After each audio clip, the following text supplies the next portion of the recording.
وصل على رسوله الكريم أما بعد فأعوذ بالله من الشيطان الرجيم بسم الله الرحمن الرحيم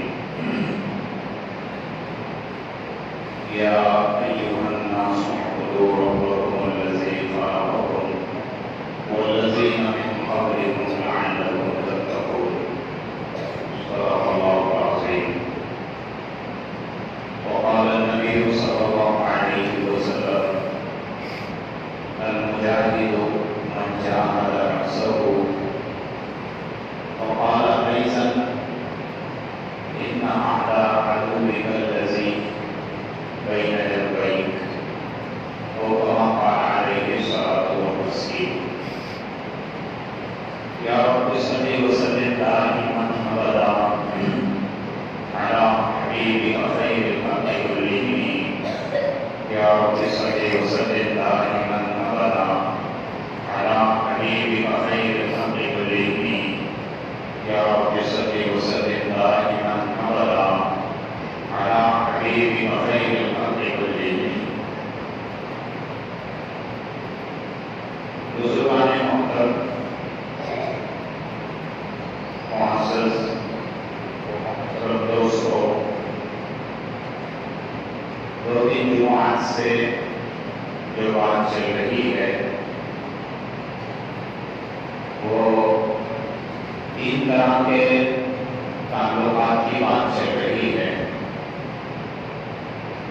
جس میں سے پہلا تعلق کہ اللہ رب العزت کے ساتھ کیسا ہو، اللہ کے ساتھ رشتہ کتنا مضبوط ہو، یہ بات آئی ہے۔ اس کے بعد دوسرے تعلق کی بات چل رہی تھی کہ میرا اور آپ کا تعلق بندوں کے ساتھ کیسا ہونا چاہیے، اور صحابہ کے چند واقعات اس سے متعلق آپ کے سامنے پیش کیے گئے تھے۔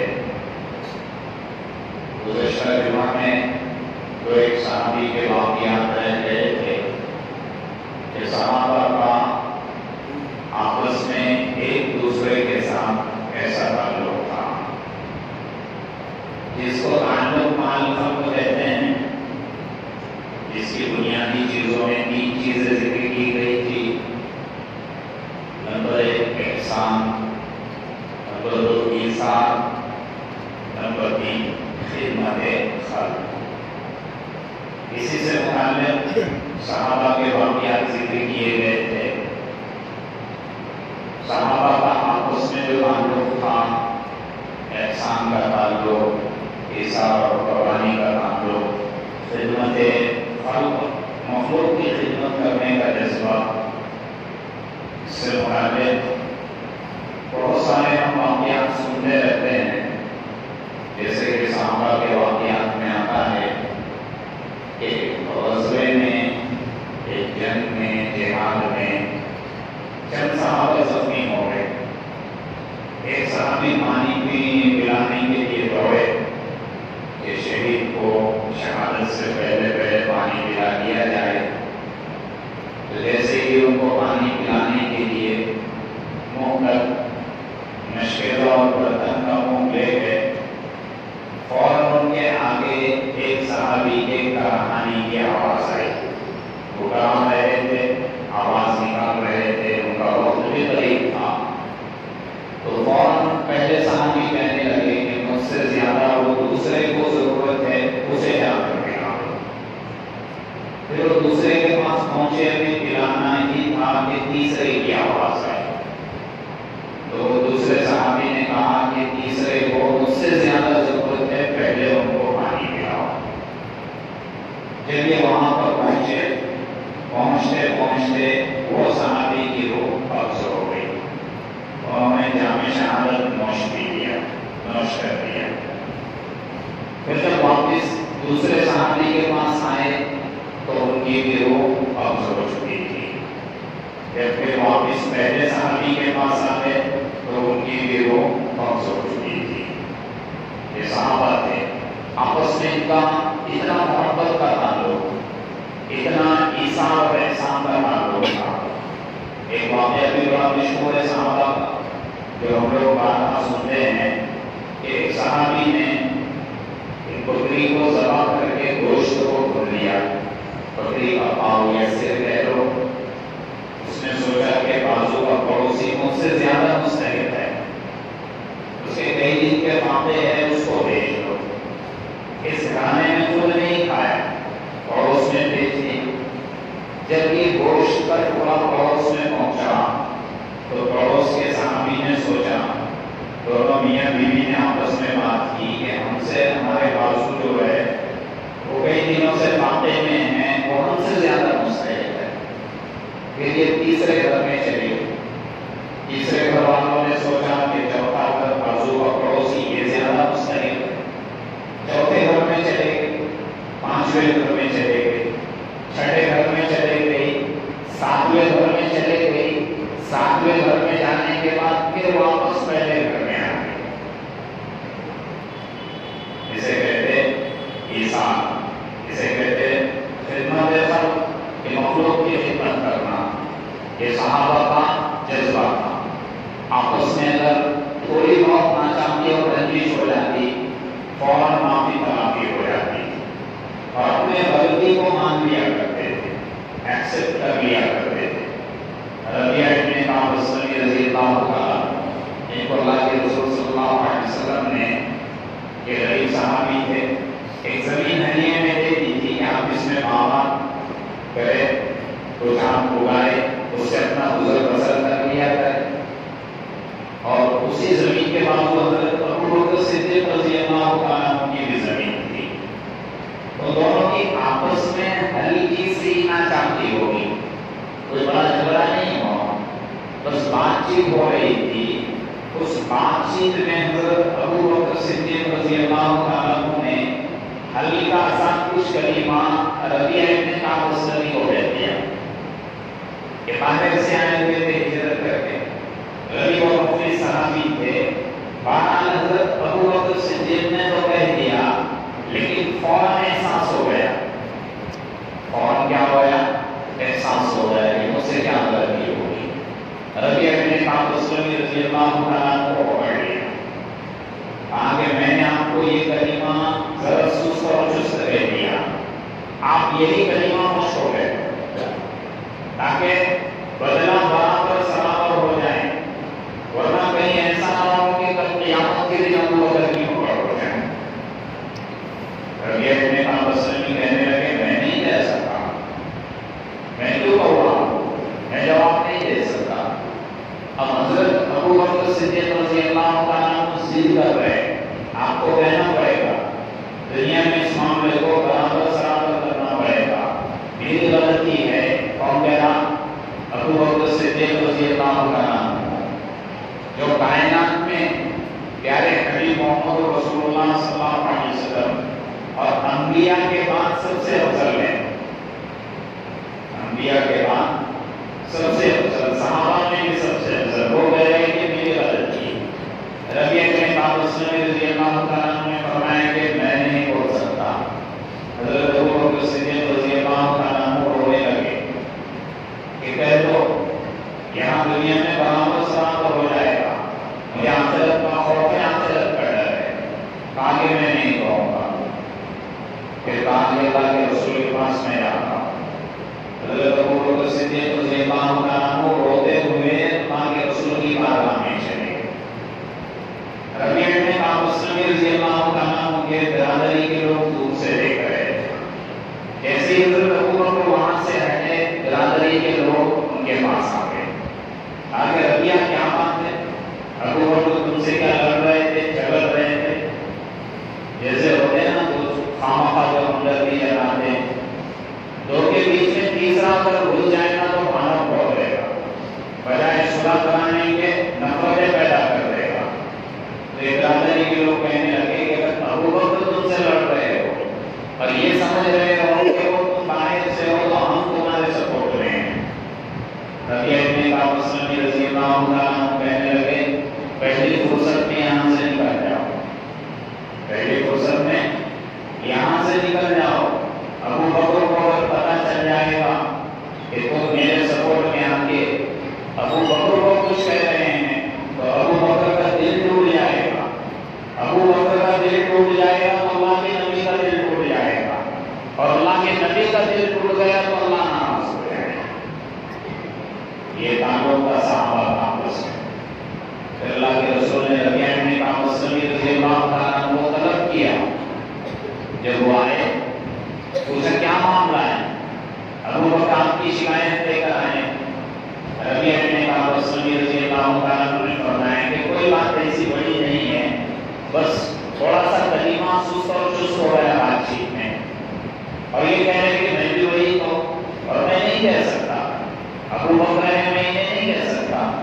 اللہ کے رسول نے فرمایا کہ ٹھیک ہے، آپ اتنا کہہ لو کہ اللہ ابو بکر کو معاف فرما دے، بس اتنا کلمہ کہہ لو۔ ربیعہ بن کعب نے اتنا کلمہ کہہ دیا اور وہاں سے چل دیے۔ حضرت ابو بکر صدیق رضی اللہ تعالیٰ عنہ نے گلے لگا دیا اور کہا کہ تم نے میرا آخرت کا بوجھ ہلکا کر دیا۔ یہ تھا صحابہ کا آپس میں تعلق۔ میرا اور آپ کا تعلق جو ہوتا ہے اپنے مفاد پرستی اور مطلب پرستی پہ ہوتا ہے۔ ہزاروں غلطیوں پر ہونے کے باوجود میں اور آپ یہ سمجھتے کہ میں حق پر ہوں، میری کوئی غلطی نہیں ہے، بس ڈٹے رہتے ہیں کہ میں حق پر ہوں، میں حق پر ہوں۔ حضرت ابو بکر صدیق رضی اللہ تعالیٰ یہ آخرت کا خوف لاحق تھا کہ جب تک میرا اور آپ کا تعلق آپس میں مضبوط، ایثار، احسان اور خدمت والا نہیں ہوگا تو میرا اور آپ کا تعلق اللہ اور اس کے رسول سے بھی مضبوط نہیں ہو سکتا۔ اللہ کے رسول صلی اللہ علیہ وسلم نے فرمایا احب لأخیک ما تحب لنفسک، کہ تو اپنے بھائی کے لیے وہ چیزیں پسند کر جو خود اپنے لیے پسند کرتا ہے۔ اتنی بڑی بات کہہ دی کہ حقوق العباد کے تعلق سے، بندوں کے تعلق سے، تو پہلی چیز تھی کہ میرا اور آپ کا تعلق اللہ سے کیسا ہونا چاہیے۔ اگر اللہ سے رشتہ مضبوط ہے تو بندوں کے ساتھ بھی رشتہ مضبوط رہے گا۔ اور تیسری اور آخری چیز تھی تعلق مان نفس، کہ اپنی ذات کے ساتھ میرا اور آپ کا تعلق، خود اپنی ذات کے ساتھ کیسا ہے، میں اپنی ذات کے ساتھ کیسا رہتا ہوں۔ تعلق مان نفس، اس کی دو بنیادی چیزیں بتائی گئی تھی کہ نفس کو ناجائز امور سے روکنا، نفس کو ناجائز خواہشات سے روکنا، یہ تو ہر پل ہر وقت ضروری ہے۔ اور دوسری بنیادی چیز تھی کہ نفس کو بطور تربیت کے، بطور ٹریننگ کے خواہش جائزات سے، خواہش جائز چیزوں سے روکنا، یہ ہے نفس۔ اور نفس عجیب و غریب چیز ہے، نفس عجیب و غریب چیز ہے۔ اللہ کے رسول صلی اللہ علیہ وسلم نے صحابہ سے ایک مرتبہ فرمایا کہ تم اس شخص کے بارے میں کیا کہتے ہو، اس شخص کے بارے میں کیا کہتے ہو کہ جس کو تم خوب کھلاؤ پلاؤ، موٹا تازہ کرو، اچھے کپڑے پہناؤ، اس کے خوب خاطر مدارات کرو، خوب خوشامدیں کرو، اس کو خوبصورت بناؤ، سنوارو، ہر چیز اس کے لیے کر دو، لیکن آخر میں وہ تم کو مصیبت میں ڈال دے، آخر میں تم کو پریشانیوں میں ڈال دے، تاکہ یہ ایسا شخص۔ اور پھر دوسرا کہا کہ وہی اس کو آپ کچل ڈالو، اس کو آپ خوب مارو، اس کے خواہشات کو مار دو اور وہ آپ کو مصیبتوں سے بچا دے۔ اگر آپ اس پر سوار ہو جائیں تو وہ آپ کا احسان بن، لیکن اس کو اگر آپ اپنے اوپر سوار کر دیں تو آپ کے لیے مصیبت بن جائے۔ آگے یہ دوست کیسا ہے؟ صحابہ نے فرمایا کہ اللہ کے رسول یہ تو بڑا خطرناک ہے، یہ گھاتک ہے، جان لیوا ہے، اس سے کون دوستی کرے گا؟ اللہ کے رسول صلی اللہ علیہ وسلم نے فرمایا تمہیں پتہ ہی ہے وہ کون سی چیز ہے، وہ کون سا دوست جس کو تم دوست سمجھتے ہو؟ کہا کہ نہیں، اللہ اور اس کا رسول بہتر جانتا ہے۔ اللہ کے رسول نے فرمایا ان اعداء عدوک الذی بین جنبیک، کہ تمہارے اندر، تمہارے پہلو میں جو نفس چھپا ہوا ہے، تمہارے دشمنوں میں سب سے بڑا دشمن ہے، تمہارے دشمنوں میں سب سے بڑا دشمن ہے۔ آپ اپنے بدن کو اچھی غذا کھلا کھلا کے موٹا فرما کر دو، یہ ناجائز خواہشات کی طرف لے جائے گا، یہ شہوت رانیوں کی طرف لے کر جائے گا۔ آپ اس کو خوب سنوارو، آپ اس کے پیچھے خوب محنت کرو، یہ آپ کو مصیبت میں ڈال دے گا، یہ صرف اور صرف آپ کو گناہوں کی طرف لے جائے گا۔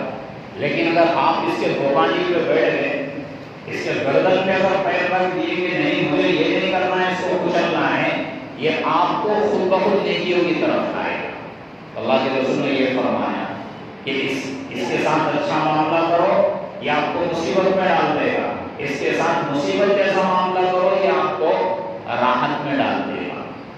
تو ایسے دشمن ہیں کہ جس کو اللہ اور اس کے رسول نے شو کر دیا، بتا دیا۔ آدمی کو اگر دشمن کا پتہ ہو تو آدمی اس سے بچا کے رہتا ہے۔ کسی کو اگر پتہ چلتا ہے کہ فلاں راستے میں میرا دشمن بیٹھا ہوا ہے، کیا وہ اس راستے سے جائے گا؟ فلاں راستے میں خطرات ہے، کیا وہ اس راستے سے جائے گا؟ راستہ بدل کر جائے گا، وہاں سے نہیں جائے گا، کیوں؟ دشمن ہے، جان لے لے گا، پیسہ لے لے گا، عزت لے لے گا، لوٹ لے گا، مار لے گا۔ یہ قوم کسی نے اگر خبر دے دی کہ وہاں دشمن ہے، لیکن اللہ اور اس کے رسول نے دو دشمنوں کی خبر دی، لیکن ان دونوں دشمنوں سے میں اور آپ بے خبر ہو گئے۔ اللہ اور اس کے رسول سے زیادہ کوئی سچا نہیں ہو سکتا، اللہ اور اس کے رسول کی خبر سے زیادہ کوئی خبر سچی نہیں ہو سکتی۔ سب سے پہلے اللہ نے خبر دی کہ شیطان تمہارا دشمن ہے، عدوکم فاتخذوہ عدوا، تاکہ کھلا دشمن ہے، اور پھر حکم بھی دے دیا کہ تم اسے اپنا دشمن ہی بنائے رکھنا، اس سے دوستی نہ کرنا۔ اور اللہ کے رسول نے اس حدیث میں کہا کہ تمہارا دشمن اندر کا دشمن نفس ہے۔ تو تعلق مان نفس، کہ ہماری اپنی ذات سے، ہمارے اپنے نفس سے میرا اور آپ کا تعلق کیا ہے؟ دشمن دو طرح کے ہوتے ہیں، ملک ہوتا ہے، ملک کو بچانا ہوتا ہے، ملک کے مینجمنٹ کو دیکھنا ہوتا ہے، تو دو دشمنوں سے اس کی حفاظت کی جاتی ہے۔ پہلا تو ایک ملٹری اور فوج بارڈر پہ رکھی جاتی ہے کہ باہر کا دشمن ملک پہ آ کر حملہ نہ کر دے، ملکوں کو برباد نہ کر دے۔ اور پھر اندر کے دشمنوں کے اور نمٹنے کے لیے ایک گورنمنٹ کا فوجی نظام ہوتا ہے، پولیس کا سسٹم ہوتا ہے، اس کا سسٹم ہوتا ہے پولیس کا۔ اندر کے دشمنوں کو نمٹنے کے لیے گورنمنٹ کا جو سسٹم ہوتا ہے اس میں الگ الگ طرح کی پولیس ہوتی ہے۔ کرائم سین کی پولیس الگ ہوگی، ٹریفک کی پولیس الگ ہوگی، یہ حقوق کے واسطے اگر یہاں ایسا ہو رہا ہے تو اس کی پولیس الگ ہوگی۔ لیکن بارڈر پہ اگر کھڑا کرنا ہو باہر کے دشمن سے لڑنے کے لیے تو صرف ایک یا دو قسم کی ملٹری ہوتی ہے جو ملک کے ارد گرد گشت لگاتی ہے، پیٹرولیم کرتی ہے۔ اس سے کیا سمجھ میں آیا کہ اندر کا دشمن زیادہ گھاتک ہوتا ہے۔ دعوت مشورہ نہ ہوگی کہ گھر کا دیوی لنکا جائے، تو یہ نفس، یہ اندر کا دشمن ہے، یہ اندر سے دیمک کی طرح میرے اور آپ کے ایمان کو ختم کر دے گا، میرے اور آپ کے اعمال کو ختم کر دے گا۔ اور کتنا بڑا دشمن ہے، اللہ رب العزت نے والشمس وضحاها والقمر اذا تلاها، جب چیزوں کی، سورج کی، چاند کی جب قسمیں کھانے کی باری آئی، وَنَفْسٍ وَمَا سَوَّاهَا، اس نفس کی بھی قسم کھائی، یہ کتنا بھیانک اور کتنا خطرناک ہے۔ تو اس سے کتنا ہم کو متنبع ہونا چاہیے۔ اب نفس کی یا تو تین قسمیں ہیں، یا یوں سمجھ لو کہ نفس کی تین الگ الگ کیفیتیں ہیں۔ سب سے پہلا نفس ہے نفس امارہ، دوسرا نفس ہے نفس لوامہ، اور تیسرا نفس ہے نفس مطمئنہ۔ اللہ رب العزت نے قرآن میں ان تینوں کا ذکر کیا، نفس امارہ کا ذکر کیا، وما ابرئ نفسی ان النفس لامارۃ بالسوء الا ما رحم ربی۔ حضرت یوسف علیہ السلام کے واقعے میں کہ نفس امارہ اس نفس کو کہتے ہیں کہ جو انسان کو صرف اور صرف برائی کی طرف لے جائے،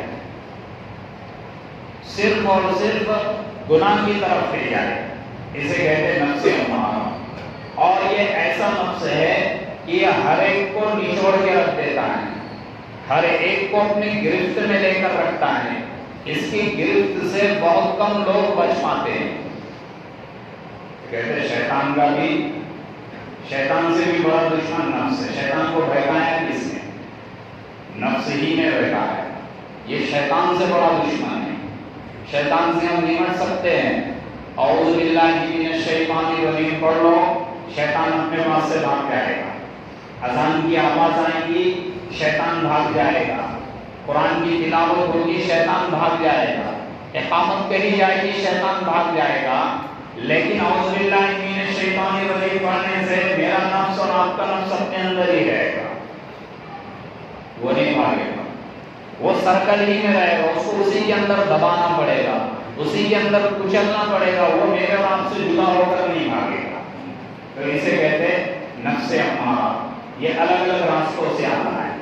نفس امارہ کے اندر انا کا مادہ، میں پنے کا مادہ، کہ میں کچھ ہوں یہ سب سے زیادہ ہوتا ہے، اور یہ اتنے جلدی ختم نہیں ہوگا. جیسے انسان کہتے میں کچھ ہوں، یہ نفس امارہ ہے. میرے بغیر پتہ نہیں ہل سکتا، یہ نفس امارہ ہے. میرے بغیر کام نہیں ہو سکتا، یہ نفس امارہ ہے.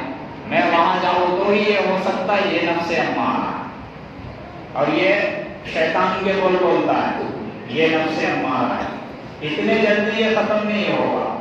یہ صرف اور صرف برائی کی طرف لے جاتا ہے. حضرت یوسف علیہ السلام کے اوپر جب زلیخا ڈورے ڈال رہی تھی، اللہ نے اپنی حفاظت کی، تو اس وقت نبی نے کہا تھا وَمَا أُبَرِّئُ نَفْسِي إِنَّ النَّفْسَ لَأَمَّارَةٌ بِالسُّوءِ إِلَّا مَا رَحِمَ رَبِّي، کہ میں اپنے نفس کی برات ظاہر نہیں کرتا، میں اپنے نفس کا تزکیہ نہیں کرتا. میں اتنا پاکیزہ ہوں، میں اتنا نیک ہوں، اس سے اچھا تو میں ہوں. وہ یہ گناہ میں ملوث ہو گیا، اس سے اچھا تو میں ہوں. میں کم سے کم نماز تو پڑھتا ہوں، میں کم سے کم روزے تو رکھتا ہوں، میں کم سے کم صدقہ تو دیتا ہوں، اس سے اچھا تو میں ہوں. یہ ہلاکت والے الفاظ، یہ جہنم میں لے جانے والے الفاظ. یہ نفس امارہ ان چیزوں پر، ان باتوں پہ ابھارتا ہے. نبی وقت کا نبی کہہ رہا ہے الا ما رحم ربی، اس نفس سے تو وہی شخص بچ سکتا ہے جس پہ اللہ رحم کرے، جس کو اللہ بچا لے. الا ما رحم ربی، یہ نفس امارہ ہے. صرف برائی کی طرف لے جائے گا، گھمنڈ اور تکبر کی طرف لے جائے گا، حسد اور کینہ کپٹ کی طرف لے جائے گا، آپس کے توڑ کی طرف لے جائے گا. یہ صرف اور صرف برائیوں کی طرف لے جائے گا. یہ گناہوں کی دعوت دے گا، یہ نیکیوں کی طرف کبھی نہیں لائے گا. ذہن میں جب بھی کوئی بات لائے گا صرف گناہ کی بات لائے گا. ذہن میں جب بھی کوئی بات لائے گا، کوئی اعتراض لائے گا، تو شریعت کے حکم کے خلاف اعتراض لائے گا. اگر کوئی کہہ دے کہ سود کھانا لینا دینا حرام ہے، تو کہے گا کہ یہ 1400 سال پہلے کی بات کہاں سے لا رہے، اس میں نفع والی بات ہے. پیسے سے پیسہ کھینچ کر آ رہا ہے، اس سے پیسے کو کھینچ کر پیسے سے دیا جا رہا ہے، اس میں کون سی خامی اور خرابی ہے. یہ نفس امارہ یہ ذہن میں ادھر ادھر کے دلائل لاتا ہے، ادھر ادھر کی باتیں لاتا ہے. پھر آخر میں کہتا ہے کہ مفتی لوگ مولانا لوگ یہ تو کہتے رہتے، چلو ان کا تو کام نہیں ہے، ہمیں تو اپنا کرنا ہے. کوئی کہتے رشوت دینا حرام ہے، کوئی کیا کہتے. اللہ کے رسول نے فرمایا الراشی والمرتشی کلاہما فی النار، کہ رشوت لینے والا بھی جہنم میں اور دینے والا بھی جہنم. یہ تو اللہ کے رسول کی بات، اللہ کے رسول صلی اللہ علیہ وسلم نے فرمایا.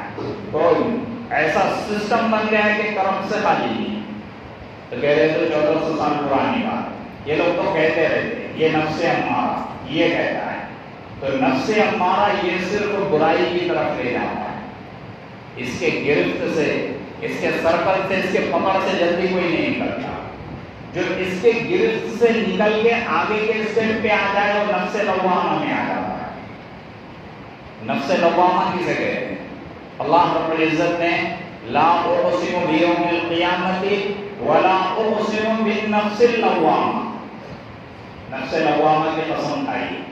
نفس لوامہ کہتے وہ نفس جو گناہوں پہ ملامت کرنے والا ہوتا ہے. نفس امارہ میں گناہ کا احساس بھی نہیں ہوتا، انسان گناہ کو گناہ بھی نہیں سمجھتا.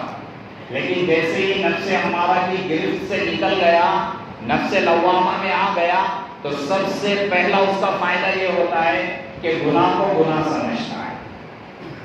یہ احساس اس کے دل میں آ جاتا ہے.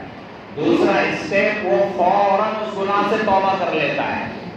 استغفار کر لیتا ہے، اور تیسرا اسٹیپ اس گناہ پہ اپنے آپ کو ملامت کرتا ہے کہ اللہ مجھ سے یہ گناہ ہو گیا تھا، نہیں ہونا چاہیے تھا، اب یہ گناہ نہیں ہوگا، فوراً توبہ استغفار کر دیتا ہے۔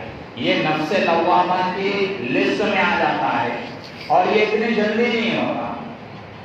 جو نفس لوامہ کی لسٹ میں آ جائے تو وہ فبیہ ہے، اس کو گناہ کا احساس ہوتا ہے، وہ توبہ استغفار کرتا ہے، گناہ سے رک جاتا ہے، اس کا نفس بار بار گناہوں سے روکتا ہے۔ اگر وہ چاہے کہ میں سود دے دوں، سود کا پیسہ لے لوں، کھا لوں، اس کا نفس ملامت کرے گا، اس کو اللہ کے رسول نے منع کیا ہے۔ اللہ اور اس کے رسول کا سود کھانے لینے دینے والے کے ساتھ اعلان جنگ ہے۔ جس کے ساتھ اللہ اور اس کے رسول کا اعلان جنگ ہوگا تو وہ کیسے جیت پائے گا؟ یہ اس کا نفس ملامت کر رہا ہے، اس سے رک گیا، سود دینے سے بھی رک گیا، سود لینے سے بھی رک گیا، سود پہ گواہ بننے سے بھی رک گیا۔ رشوت لینا دینا حرام نہیں، رشوت کے پیسے نظر آ رہے، کوئی رشوت دے رہا ہے، ٹیبل کے نیچے سے دے رہا ہے، ٹیبل کے اوپر سے دے رہا ہے، اکاؤنٹ میں ڈال رہا ہے، خاموشی سے بھیج رہا ہے، گھر پہ آ کے دے رہا ہے، اتنا بڑا بیاج نظر آ رہا ہے، لیکن فوراً نفس نے ملامت کر دی کہ اللہ اور اس کے رسول نے منع فرمایا ہے، جہنم میں لے جائے گا۔ فوراً رک گیا، توبہ کر لیا کہ اللہ آئندہ یہ نہیں کرنا ہے۔ یہ نفس لوامہ ہے، یہ بار بار گناہوں پہ ملامت کرے گا، اور جس کا نفس لوامہ بن جائے گا، پھر وہ دنیا میں بھی کامیاب ہو جائے گا اور آخرت میں بھی کامیاب ہو جائے گا۔ اس کے بعد تیسرا اسٹیپ آتا ہے نفس مطمئنہ کا۔ نفس مطمئنہ اطمینان بخش نفس، یہ صرف اور صرف نیکی کی دعوت ہے، یہ صرف اور صرف نیکی کی دعوت دے گا۔ گناہ میں اور نیکی میں اس کے درمیان کوئی دو رائے نہیں ہوگی، گناہ کا شائبہ تک پیدا نہیں ہوگا، اور یہ اس وقت ہوگا جب نفس امارہ کی گرفت سے نکل کر نفس لوامہ پر محنت کیا، مجاہدہ کیا، تب آخر میں جا کے نفس مطمئنہ ہو جاتا ہے، جس کو اللہ رب العزت نے فرمایا یا ایتھا النفس المطمئنہ ارجعی الی ربک راضیۃ مرضیہ۔ جب اس کے موت کا وقت قریب آتا ہے تو فرشتے آسمان سے اتر کر جنت تک قدم لگاتے ہیں اور کہتے ہیں نفس مطمئنہ، اللہ تجھ سے راضی ہو گیا، تو اللہ سے راضی ہو جا، اور تو جنت میں نیک بندوں کے ساتھ داخل ہو جا۔ یہ اس وقت ہوتا ہے جب نفس کو مارا جاتا ہے۔ مظہر جانے جانا ایک ولی گزرے، علامہ تھانوی رحمۃ اللہ علیہ کے اجل خلفاء میں تھے، اور اس زمانے کی ایجوکیٹڈ پرسنالٹی تھی، بہت بڑے تعلیم یافتہ، اور وہ کچھ لوگ مسٹر کہتے تھے، کچھ لوگ ماسٹر کہتے تھے، جیسے ہوتا ہے نا آج بھی، ہم نے اس میں ماسٹر کیا ہوا ہے، ہم اس میں ماسٹر ہے، ہمارے پاس یہ ڈگری ہے، ہم نے اس میں پی ایچ ڈی کیا ہے، ہر ٹر ماسٹر کی ٹر ہے، ہر ایک میں، بزنس میں ہم ماسٹر، پورا ڈگری میں ہم ماسٹر۔ جب علامہ تھانوی رحمۃ اللہ علیہ سے بیعت ہوئے، خانقاہ میں آئے تو سمجھ میں آ گیا کہ نفس کے دھوکے کیا کیا ہیں۔